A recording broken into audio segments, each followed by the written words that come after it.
안녕하세요. "어떤 일로 연락 주셨을까요?"에 대한 변협 등록 가사법 형사법 전문 변호사 지재훈 변호사입니다.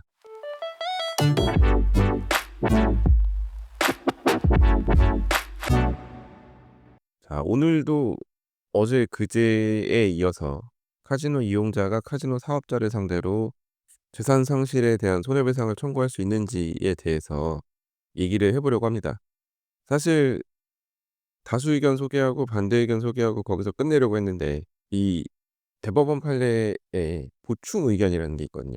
이 보충 의견은 다수 의견의 결론에 동의하는 걸 전제로 다수 의견의 이유나 근거를 추가적으로 보충하는 의견을 말합니다. 근데 이제 이 판례 같은 경우는 제 개인적으로는 보충 의견에서 적고 있는 그 내용들이 제일 와닿았거든요, 어떻게 보면.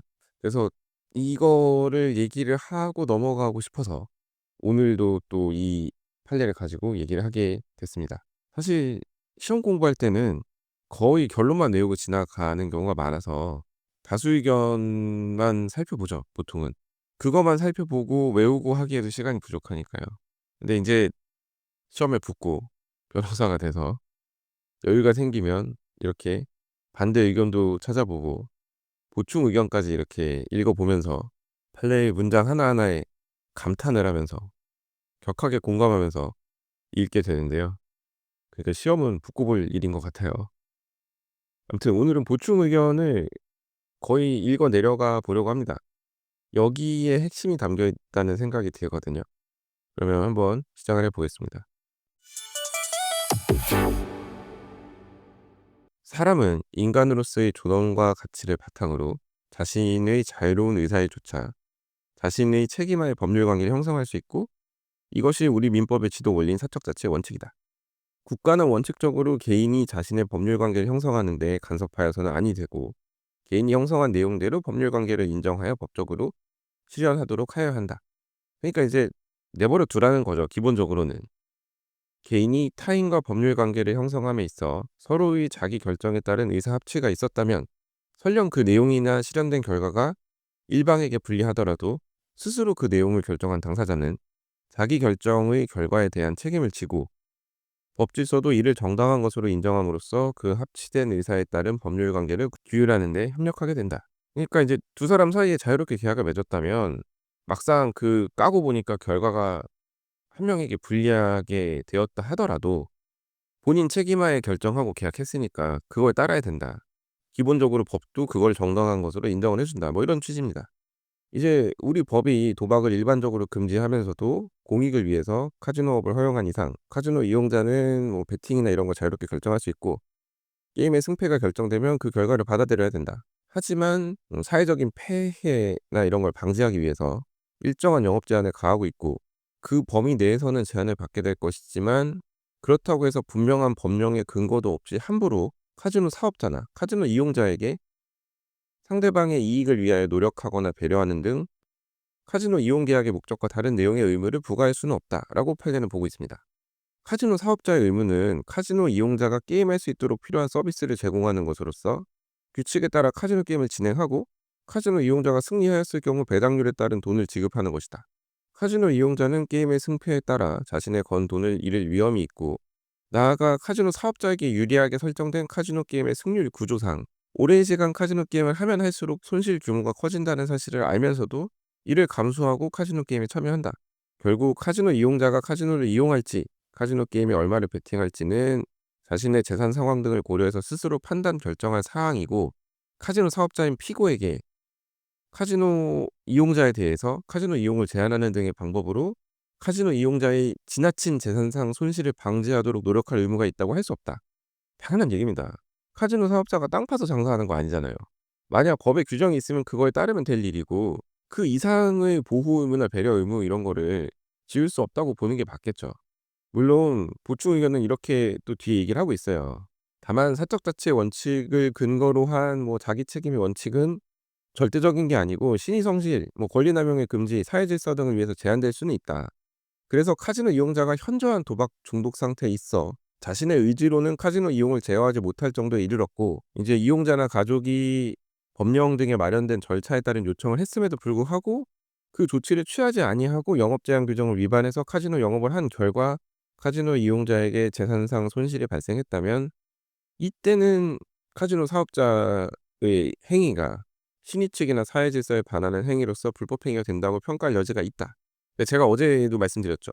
그러니까 이게 정말 이용 제한 조치, 그러니까 본인 혹은 본인의 가족이 카지노에 출입하지 못하게 해 달라고 요청을 했음에도 불구하고 카지노에서 이걸 대충 해 가지고 들여보내 줬다고 한다면 그건 불법 행위가 된다고 평가할 여지가 있다는 거죠.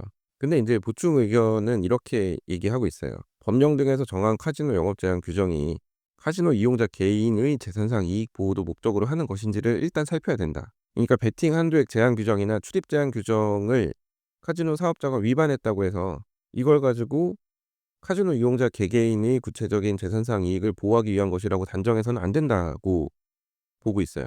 그러니까 도박 중독 상태의 카지노 이용자를 보호하고 카지노의 영업을 제한할 필요가 있다는 사정만으로 이 제한 규정을 둔 취지가 카지노 이용자 개개인을 재산 상실의 위험으로부터 보호하기 위한 것으로 볼 수 없다.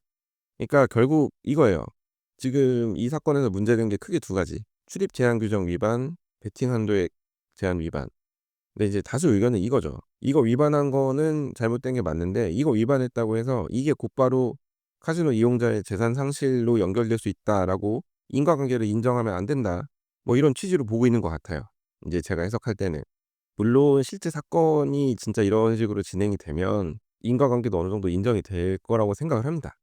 근데 어쨌든 기계적으로 이 영업 제한 규정 위반했다고 해서 이거를 카지노 이용자 개개인의 재산 상실로 당연히 연결될 수 있다라고 봐서는 안 된다는 거죠. 그 취지에 대해서는 100번 공감합니다.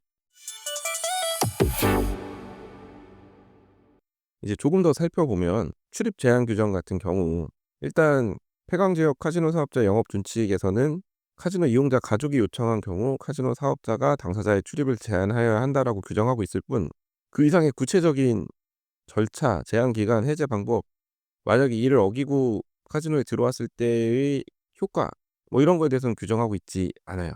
그래서 인제 카지노 사업자 스스로 카지노 출입 관리 지침을 만들어서 시행을 했는데 이거는 사실 법규는 아니죠. 그리고 이거는 별도의 행정청의 승인도 받지 않은 거라서 이 내규 위반했다고 해서 영업 정지 등의 제재가 이루어지는 것도 아닙니다. 그러니까 이 출입 제한 규정을 위반했다고 해서 무조건 카지노 사업자가 엄청나게 큰 잘못을 했다고 볼 수는 없다는 거겠죠. 이제 보충 의견은 이렇게도 얘기를 하고 있어요.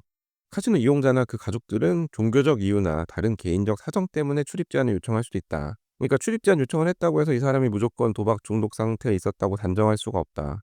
사리 분별이 가능한 사람이 출입 제한 규정을 위반해서 카지노에 들어와 게임을 즐겼다고 가정을 했을 때 이거는 사실 멀쩡한 사람이 들어와서 게임을 했다가 돈을 잃은 거를 가지고 과연 카지노 사업자에게 책임을 물을 수 있는지 이제 보충 의견은 없다고 보는 거죠. 그러니까 이 사람이 도박 중독 상태에 있었고 그것 때문에 가족들이 출입 제한 요청을 했고 근데 카지노 사업자가 이 사람한테 돈 좀 뽑으려고 그냥 무시하고 이 사람을 들여보내 줬다. 이런 정도가 돼야지만 뭐 카지노 사업자한테 책임을 물을 수 있다. 이런 취지로 판시를 한 거죠. 그리고 인제 베팅 한도액 제한 규정. 자 이거는 사실 소수 의견의 견해는 모르겠습니다. 근데 인제 '도박이라는 거를 표면적으로 봤을 때 내릴 수 있는 결론이지 않을까.' 생각을 하거든요. 제가 오늘 보충 의견을 이렇게 시간 들여서 또 얘기하는 이유는 사실 이 보충 의견을 내신 대법관 분들께서 '도박이 진짜 무엇인지 본질을 좀 꿰고 있다.'라는 생각을 했기 때문이에요. 특히 베팅 한도액 제한 규정 관련해서 눈에 들어오는 여러 가지 문장들이 있어서 그걸 소개하고 싶어서 여기까지 지금 얘기를 하고 있는 거거든요. 자 좀 자세히 살펴보면 카지노 이용자가 1 인당 베팅 한도액 제한을 회피하기 위해서 동반 고객으로 하여금 1 인당 베팅 한도액 범위 내에서 대리 베팅을 하도록 하는 경우 뭐 병정을 내세워서 베팅을 했다고 하는데 이 경우 사실 카지노 사업자는 이 두 사람 사이에 어떤 관계가 있는지 확인할 길이 별로 없어요. 그 확인하고 통제를 하기도 좀 애매하죠. 나중에 가서 보니까 이 두 사람이 뭔가 관계가 있었다더라 할 수는 있겠지만 진짜 모르는 척하고 들어와서 베팅하고 뭐 이랬으면 의심만 가지고 이 사람들 베팅 못하게 할 수가 없죠. 그러면은 더 난리칠 거라고 제가 어제도 말씀드렸잖아요. 그래서 이 베팅 한도액 제한 규정은 사실 카지노 이용자가 돈을 잃지 않기 위해 만들어진 규정이라기보다는 일반 공중의 과도한 사행심 유발을 방지하고 카지노 게임의 원활한 진행을 위한 규정이라고 봐야 된다. 저도 이 의견이 맞다고 생각을 합니다. 그러니까 한 번에 거는 돈 제한이 없다고 하면 진짜 누군가가 일확천금을 노리고 막 카지노에 오거나 할 수 있잖아요. 그러니까 인제 그런 걸 못하게 하려고 카지노로 인생 역전 이런 정도까지는 못하게 하려고 만들어 둔 규정인 거죠, 어떻게 보면. 예를 들어서 베팅 한도액 제한이 없다고 생각을 했을 때 누군가가 진짜 돈을 바리바리 싸들고 와 가지고 바카라 테이블을 보다가 뱅커가 계속 나오니까 '아 이번에는 플레이어 차례다.'라고 생각을 해서 본인이 가지고 온 돈 전부 뭐 몇 억 되는 돈을 때려 박았는데 근데 그때 기가 막히게 파이가 나왔다. 그래서 '돈을 다 잃었다.'라고 했을 때 이때 베팅 한도액 제한 규정을 마련하지 않은 국가를 상대로 손해배상 청구나 이런 게 가능할지 한번 고민해 볼 지점인 거죠. 그러니까 뭐 때문에 베팅 한도액 제한 규정을 뒀는지에 대해서 좀 생각해 볼 필요가 있다는 겁니다. 자, 보충 의견은 이렇게 보고 있어요. 카지노업을 허용한 결과 발생하는 폐해를 방지하고 해결할 1차적 책임은 이를 허가한 국가에게 있다. 근데 카지노에서 게임에서 손실 본 카지노 이용자가 국가를 상대로 내국인 출입 카지노를 허용한 것이나 지나친 재산 상실을 방지할 영업 규제를 다하지 못한 것을 불법 행위라고 주장하며 손해배상을 구한다면 이때 국가의 손해배상 책임은 인정되기 어려울 거다. 아예 이렇게 단정을 해 버려요.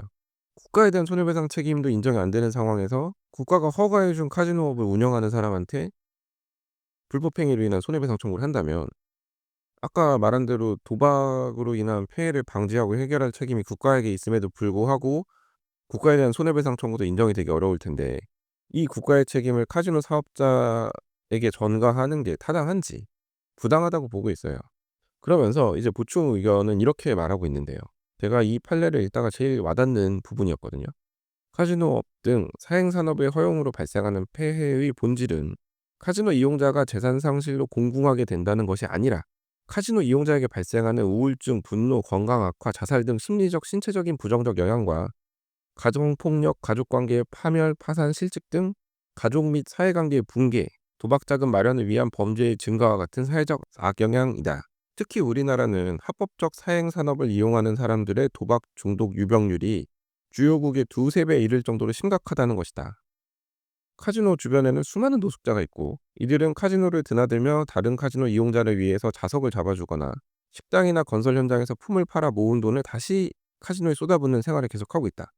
카지노 개장 이후 10년간 도박 중독이나 과도한 채무 등을 이유로 자신의 처지를 비관하여 자살한 사람도 수십 명에 이른다. 한편 현재 우리나라에는 피고 운영의 카지노 이외에도 경마, 경륜 등 다른 사행 행위가 합법적으로 허용되고 있으므로 도박 중독이 치유되었음이 확인되지 아니한 카지노 이용자들에게 금전 배상이 이루어지더라도 이들은 다시 그 돈을 사행 행위나 불법 도박 등으로 탕진할 가능성이 농후하고 이는 카지노 이용자의 카지노 출입을 제한하더라도 마찬가지이다. 이러한 여러 사정에 비추어 볼 때 금전 배상을 하는 방식으로 사행산업 이용자들을 보호하려는 것은 정책적으로도 바람직하지 아니하다.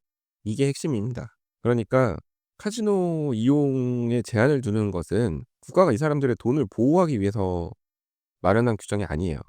이제 도박에 중독이 되면 돈뿐만 아니라 여러 가지로 사회적 악영향이 있기에 그거를 막기 위해서, 방지하기 위해서 규정을 두고 있는 거고, 그리고 어차피 도박에 빠진 사람에게 돈을 다시 돌려줘 봤자 이 사람들이 이 돈 들고 다시 다른 데 가서 도박을 한다.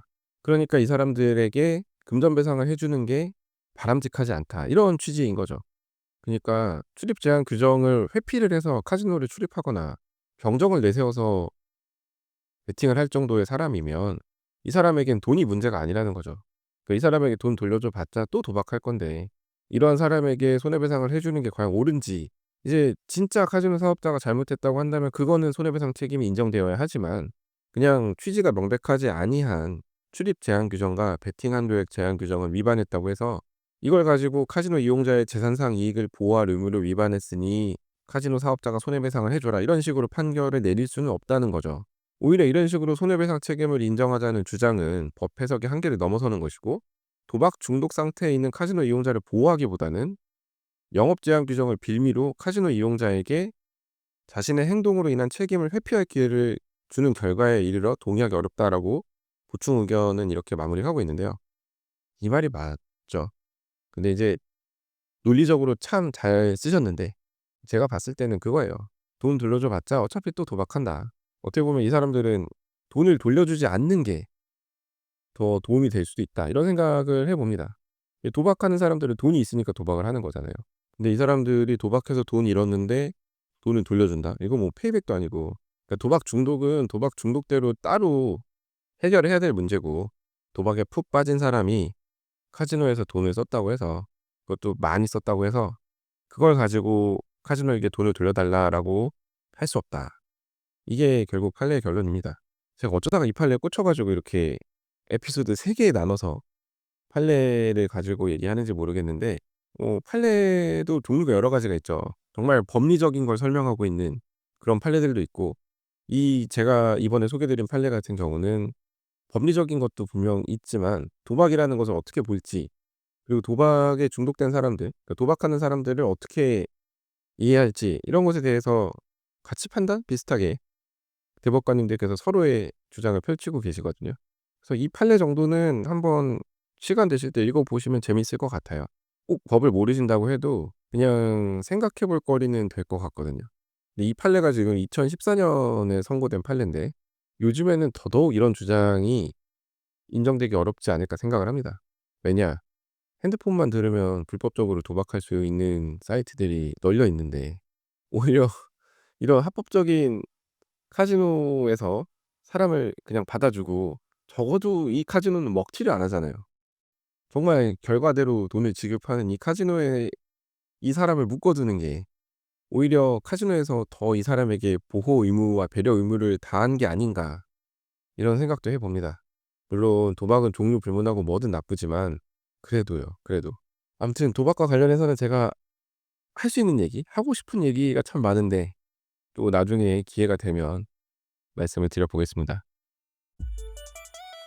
자, 오늘 제가 준비한 얘기는 여기까지이고요. 오늘도 끝까지 들어 주셔서 감사합니다. 자, 다음 에피소드에서는 더 흥미롭고 유익하고 현실적인 그런 법률 이야기로 찾아뵙도록 하겠습니다. 이상 대한변협 등록 가사법 형사법 전문 변호사 지태훈 변호사였습니다. 감사합니다.